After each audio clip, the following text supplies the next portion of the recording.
Pep Guardiola telah menunjukkan mengapa James McAtee dan Liam Delap tidak akan pindah ke Southampton. Sementara secara luas diharapkan bahwa Manchester City tidak akan melakukan penandatanganan selama jendela transfer Januari. Menurut beberapa laporan itu bisa menjadi bulan yang sibuk dalam hal pemain ke arah yang berlawanan. Menyusul penjualan Ferran Torres senilai 46 juta pounds ke Barcelona, Sky Sports melaporkan awal pekan ini bahwa Southampton tertarik untuk mengontrak pemain muda City James McAtee dan Liam Delap. Sementara kemungkinan Pep Guardiola menyetujui penjualan keduanya sangat tipis. Masuk akal bahwa salah satu atau keduanya dapat diizinkan untuk pergi sementara untuk mencari tim utama. Banyak yang telah dibuat atas penolakan nyata City untuk memberikan kesempatan kepada pemuda. Kritik bahwa kebangkitan Phil Foden dan kemunculan Cole Palmer baru-baru ini telah membuat ejekan. Tapi tetap saja, memutuskan apakah akan bertahan atau memutar adalah dilema yang sangat nyata dan dapat dimengerti bagi talenta muda City. Mengikuti jejak Foden bukanlah tugas yang mudah. Fakta bahwa ia diharapkan memenangkan penghargaan pemain muda terbaik PFA untuk tahun depan berturut-turut menunjukkan hal itu. Ada argumen kuat yang harus dibuat bahwa cara terbaik bagi pemain muda untuk berkembang adalah bermain secara reguler, sesuatu yang tidak dapat dijamin oleh City dan Guardiola mengingat talenta yang sudah ada di skuad. Tetapi, seperti yang telah ditunjukkan Guardiola di musim ini, jika keduanya pergi dengan status pinjaman, tujuan mereka tidak mungkin ke Southampton. City dengan hati-hati memilih klub mana yang akan dikirimi produk akademi.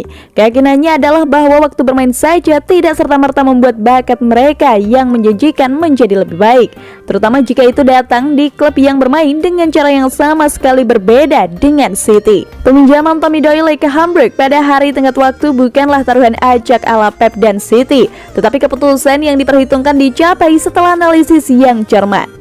Terima kasih kepada manajer Hamburg. Tim divisi 2 Jerman memainkan merek sepak bola yang mirip dengan City. Hal yang sama tidak dapat dikatakan tentang manajer Southampton Ralph Hasenhuttl. Sementara pelatih Austria sangat dihormati oleh Guardiola dan berbagai reputasi dengan majikannya untuk memelihara bakat-bakat muda, gaya sepak bolanya sangat berbeda dengan City.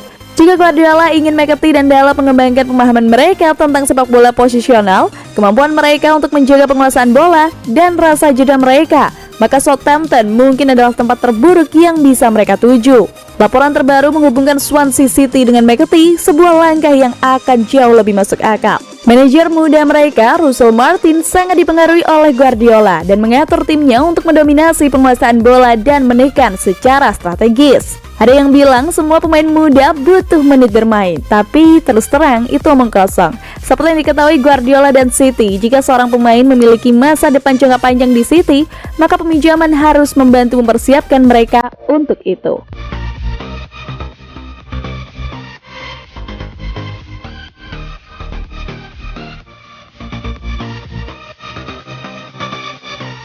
Pep Guardiola dan 7 pemain Manchester City positif COVID-19. Pep Guardiola akan melewatkan pertandingan putaran ketiga Piala FA antara Manchester City versus Swindon pada Jumat 7 Januari 2022 setelah dinyatakan positif COVID-19. Pelatih Man City itu tercatat mendapat hasil tes positif pada hari Selasa kemarin bersama dengan asistennya Juan Malilo. Keduanya pun harus menjalani isolasi bersama staf dan pemain lain yang juga dinyatakan positif COVID-19. Manchester City turut mengkonfirmasi hal tersebut dengan melaporkan bahwa mereka memiliki 14 kasus positif di jajaran staf serta 7 kasus dari pemain. Asisten Guardiola lainnya, Rodolfo Borrell, akan memimpin Citizens di laga Piala FA melawan Swindon besok. Borrell mengabarkan bahwa kondisi Pep Guardiola saat ini baik-baik saja dengan gejala yang ringan.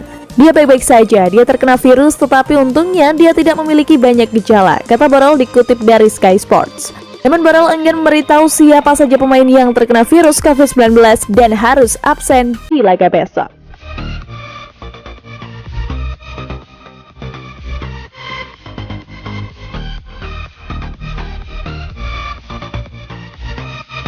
Hasil pertandingan Swindon Town versus Manchester City. Manchester City bertanding ke markas Country Ground Swindon untuk lanjutan Piala FA. Kick-off dimulai pukul 3 dini hari waktu Indonesia Barat. Berikut ulasan pertandingannya, selamat menyaksikan.